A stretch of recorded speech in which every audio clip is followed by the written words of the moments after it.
J'aimerais parler à toutes ces personnes qui écarquillent les yeux pendant qu'on parle d'adoration. J'aimerais parler à toutes ces personnes qui mangent des chewing-gums pendant qu'on parle d'adoration. J'aimerais parler à toutes ces personnes qui ne font que regarder des gens quand on parle d'adoration. Dieu ne veut pas que tu passes ton temps inutilement dans sa présence, mais il veut te transmettre quelque chose et te communiquer quelque chose. Et cette chose, c'est par l'adoration que tu peux avoir cette chose. Pourquoi? Parce que quand tu rentres dans l'adoration, tu rentres dans la sphère où on parle d'esprit. Tu ne peux pas prétendre adorer le Seigneur sans entrer en esprit. Dieu veut que tu puisses prendre une posture d'adorateur. Dieu veut que tu puisses prendre une posture de saint. Dieu veut que tu puisses prendre une posture de personne qui ne va pas penser à autre chose que lui. Dieu se sent jaloux quand tu penses à autre chose. Dieu se sent jaloux quand tu mets ton cœur aux choses de ce monde. Dieu se sent jaloux quand tu mets ton cœur sur tes bijoux. Dieu se sent jaloux quand tu mets ton cœur sur tes montres. Dieu se sent jaloux quand tu mets ton cœur sur tes maisons, quand tu mets ton cœur sur tes perruques, quand tu mets ton cœur sur autre chose que lui. Il veut ton cœur.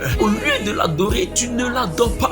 Tout ce que Dieu attend, c'est ton adoration. Il veut que tu l'adores sincèrement. Sinon, qu'il suscitera des pierres pour l'adorer. Frères, sœurs, refusons que Dieu suscite des pierres pour l'adorer. Refusons que Dieu suscite des objets pour l'adorer. Dieu parle ici parce qu'il est blessé. Dieu parle ici parce qu'il est meurtri.